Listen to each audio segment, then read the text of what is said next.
القضيه اللي نوضت رويناها في مدينه سيدي قاسم. كلشي خرج كيقلب على شكون اللي قتل راجل هاد السيده هادي، حيتاش لقاوه مضروب ومقتول في الطاكسي ديالو. مرت له حل الطاكسي كتلقى واقع ما واقع، صافي السيد مضروب في الطاكسي. البوليس حاروا ويوم يقلبوا، لكن الصدمه هي ملي غادي يعرفوا شكون مورا هاد الفعله هادي. صراحه ما غاديش يتيح لكم على بالكم. لي بابا ما عمري ما سمح لي في حياتي، ما عمري في حياتي ما سمح لي. القصه ديال اليوم غادي تدينا لمدينه سيدي قاسم، بالضبط في منطقه شبانه في سوق الحد. سعيد في عمره 40 سنه، مزوج وربي رزقهم بزوج ولاد، بنت في عمرها 8 سنين ولد في عمره عام ونص. سعيد كان راجل درويش بزاف ودخل سوق راسو وبعيد كل البعد على المشاكل والصداع ديال بنادم، فهو انسان محبوب عند الناس كاملين. وباعتبار انه سائق ديال الطاكسي كلشي كيشكرو وكيتعامل مزيان مع الناس اللي كيركبهم عنده في الطاكسي، فهو كان انسان مقبول بمعنى الكلمه. فسعيد كان كيبغي مراته وولادو، كيخدم بالليل وبالنهار باش انه يرد اللقمه ديال العيش بالحلال. فالزوجه ديال سعيد ما كانتش خدامه، كانت بركه غير في الدار، مقابله الدار ومقابله الولاد. داز بزاف ديال الوقت وسعيد ومراته وولادو عايشين بخير وهانيين حتى نهار 6 في شهر 5 سنه 2019. سعيد بعد ما دوز واحد النهار اللي هو طويل بزاف في الخدمه وتماره ديال الطاكسي مع 8 ديال الليل، رجع للدار باش انه يستراح شويه. ملي وصل دخلوا بدل عليه وجلس مع مراته وولادو، تعشاو وبقاو كيتفرجوا شويه في التلفازه. من بعد مشاو نعسوا. سعيد فاق مع جوج تقريبا باش انه يمشي يوصل لواحد السيد حيت كان دار معاه انه غادي يديه لمدينه قنيطره. بعد ما فيقاتو مراته لبس عليه ووجد راسو باش انه يمشي يخدم. بعد ما مشى سعيد مرته رجعت باش انها تنعس حيت كان مازال الحال. ومع 7 ديال الصباح لوستا اللي هي مرات الاخ ديال سعيد غادي تدق عليها الباب وغادي تنوض باش انها تحل ليها. بعد ما حلات سلمت عليها عادي، قالت ليها عافاك قول لي سعيد يجي يحيد الطوموبيل ديالو باش راجلي يدي الطوموبيله ديالو باش انه يخدم.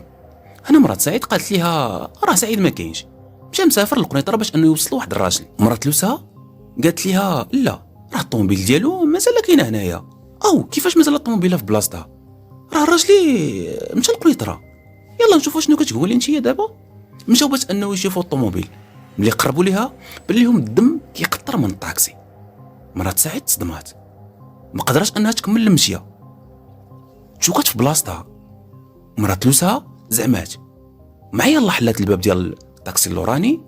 هنا فين كانت الصدمه ديال بصح، لقات سعيد مضروب وعامر دمايات، بقاو كيغوتوا بزوجهم. ومرات سعيد بقات كتغوت بهستيريا حتى طاحت وسخفات ملي شافت سعيد في ديك الحاله. ملي كثرت الغوات والبكا الجيران كلهم تجمعوا وعيطوا للاسعاف والشرطه وجاو في الحين لعين المكان.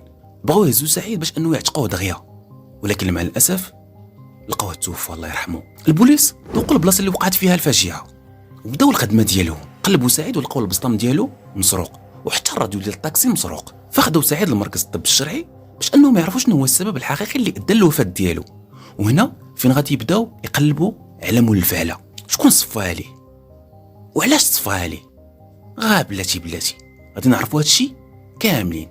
في الاول بداو كيسولوا على سعيد الله يرحمه في الحومه ديالو اللي كيسكن فيها وفي البلاصه اللي كيخدم فيها، واش عنده شي اعداء ولا شي مشاكل مع شي واحد ولا اي حاجه اللي تقدر تعاونهم وتوصل لهم لمول الفعله. لكن كلشي كيقول لهم باللي سعيد الله عمرها دار وما عنده خلاف مع حتى شي واحد.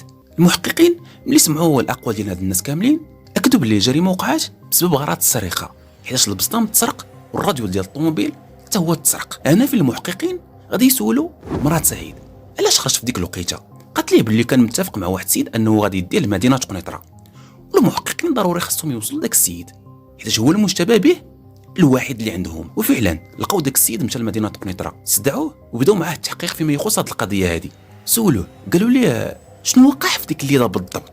قال لهم اسيدي اندرج مع سعيد مع 3 ديال الليل باش انه يجي يديني لدوارنا في مدينه قنيطره. ملي ما جاش ومشيت للدار ديالو وبقيت كندق، لكن حتى شي واحد ما حل عليا. قلت يمكن راه دا الناس وصافي. مشيت لواحد الطاكسي اخر وهو اللي وصلني لمدينه قنيطره. في هذا الاثناء المحققين مشاو عند داك مول الطاكسي اللي دا هذا الراجل هذا ووصلوا وسمعوا ليه وتاكدوا باللي الهضره ديالو صحيحه وعنده الشهود على اي حاجه كيقولها. هنا المحققين مشاو عند الزوجه ديال سعيد قالوا ليها علاش ما حليتيش الباب. قالت لهم باللي سعيد ملي مشى للخدمه انا مشيت نعست وما سمعتوش حتى فيقاتني مرات خو راجلي. القضيه ولات صعيبه بزاف وما لقاو حتى خيط اللي يقدر انهم يوصلوهم لمول الفعله. والحاجه الوحيده اللي باينه في هذه القضيه هذه هي السرقه. انا فين ركزوا على اللي عندهم السوابق في السرقه مع الضرب والجرح، قارنوا بزاف ديال المشتبهين بهم مع البصمات اللي عندهم لكن بدون جدوى. هادشي كامل ما وصلهم لحتى نتيجه. هنا الضغط ولا على الشرطه بزاف، كلشي بغا يعرف شكون مول الفعله، لا من العائله لا من الاعلام، كلشي بغا يعرف شكون دارها. وبعد الاب على مراته وولادو، ومتاكد حتى انت اللي كتفرج فيا دابا باغي تعرف. غا بلاتي هنا المحققين جاتهم واحد الفكره اللي هي واعره بزاف، انهم غادي يدخلوا مخبرين بين الناس في الحومه اللي ساكن فيها سعيد، على الله انهم يوصلوا شي حاجه ولو غير خيط صغير اللي يقدر يوصلهم لمول الفعله. وفعلا المخبرين سمعوا شي هضره اللي ما هياش على مرات سعيد، اللي هي انها كتخون مع واحد الراجل اخر وتا هو ساكن في نفس الحومه اللي ساكنين فيها. وهاد الهضره ماشي غير واحد اللي قالها، المحققين عرضوا التليفون ديالها للخبره باش انهم يعرفوا واش هادشي فعلا ولا غير هضره وصافي. وهنا بان باللي الليله اللي وقعت فيها الفاجعه مرات سعيد الليل كامل هي كتهضر في التليفون مع واحد النمره. ملي بحثوا وقلبوا على مول هاد النمره هادي لقاوه ديال واحد السيد ساكن حداهم وعنده الحانوت. ملي مشاو عند هاد السيد هذا الحانوت لقاوه ساد وما كاينش في دارو. سولوا الناس ديال الحومه عليه، قالوا لهم باللي داك الراجل راه كيدخل عندها للدار ملي كيكون راجلها خدام، ونهار الفاجعه كان حل الحانوت عادي، ولكن من تما غبر ومبقاش بان نهائيا. هنا المحققين غادي يكتفوا البحث عليه، وفي الاخر غادي يلقاوه في واحد الدار قريب لدارهم، غادي يجيبوه للمركز وغادي يبداو التحقيق معاه فيما يخص هاد القضيه هادي. هاد السيد كان مزوج وعنده الاولاد، غادي يسولوه شنو هي العلاقه اللي كتربطك بسعيد. قال لهم كان جاري وكان كيتقدى عندي وما عندي معاه حتى شي مشكل. قالوا ليه علاش كتدخل للدار ملي ما كيكونش هو؟ قال كنت كنركب البوطه ديال الغاز وصافي. خداو البصمات ديالو، ملي خرجت النتيجه كانت ايجابيه. هنا كلشي بان، خص غير يعترف. شويه بدا كيعترف بكلشي، قال لهم باللي هو ومرات سعيد كانوا في علاقه لمده عامين هادي، كانت ديما كتجي كتقدى عنده في الحانوت وديما كيشد معاها الهضره حتى دخلوا في علاقه. هو خان مراته وهي خانت راجلها. سعيد قبل ما توقع الفاجعه بدات كتوصلوا شي هضره على مراته انها كتدخل شي واحد للدار وهو ما كاينش، لكن ما عرفش شكون هو وبدا كيشك في مراته. ونوضوا المشاكل بيناتهم ويوميا نقير. وفي ديك الليله اللي وقعت فيها الفاجعه تخاصموا فيها على نفس الموضوع. وهنا اتصلت بالعشيق ديالها اللي هو مول الحانوت، قالت ليه شوف هي هذا الراجل عندي راه قريب يعرف بعلاقتنا، خصك تصفيها ليه حيت الا عرف بعلاقتنا والله حتى يصفيها لينا بزوج يوافق ربيع قبل ما تغدى بينا. وانا عطات ليه المعلومات اللي غادي يخصو باش انه ينفذ الفعله ديالو. قالت ليه الوقت اللي غادي يخرج فيه من الدار، وقالت ليه باللي هذه فرصه وما خاصوش يزقلها. وطبعا هادشي اللي غادي يدير العشيق ديالها مراقب سعيد حتى خرج من الدار.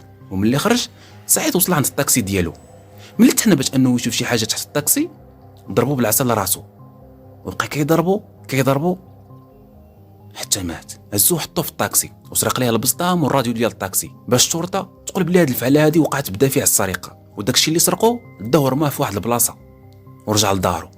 وانا فين عيط لمرات سعيد وقال لها تمت العمليه بنجاح، سعيد راه مات. الليله كامله وهما كيهضروا بزوج. الشرطه بعد ما سمعوا هاد الاعترافات هادي مشاو ديريكت ولقاو القبض على مرات سعيد. في الاول نكرات كلشي، لكن العاشق ديالها اللي صفاها لراجلها اعترف بكلشي، والدليل ديال الليله كامله اللي كانوا كيهضروا فيها بزوج عيات ما تنكر، لكن في الاخر اعترفت بكلشي. ونهار 13 في شهر 5 سنه 2019 غادي ياخذوا المجرم للمكان الفاجعه باش انه يعاود تمثيل الجريمه. الجيران كلشي كيغوت وبغاو ليه الاعدام. فيما يخص الحكم القاتل تحكم بالمؤبد، اما فيما يخص الزوجه الخائنه تحكمات ب 25 سنه سجنا نافذه. خانت راجلها وساهمت في القتل ديالو. لا حول ولا قوه الا بالله. لحد هنا غادي نكونوا وصلنا للنهايه ديال هذه القصه هذه. شباب شنو الراي ديالكم في هذه القصه هذه؟ واي واحد عنده شي قصه ولا شاف في قصه وباغي انه نسردها بالطريقه ديالي يصيفط ليا في الخاص. وشكرا لكم بزاف على الدعم ديالكم صراحه، شكرا بزاف. نتمنى ان شاء الله هادشي اللي كنديرو يكون كيعجبكم. القصص اللي حنايا كنديروهم الشباب خصكم تعرفوا بانها هي للعبره باش بنادم يرد البال ديالو ويعرف مع مين. تلاقاو ان شاء الله في قصه جديده ان شاء الله.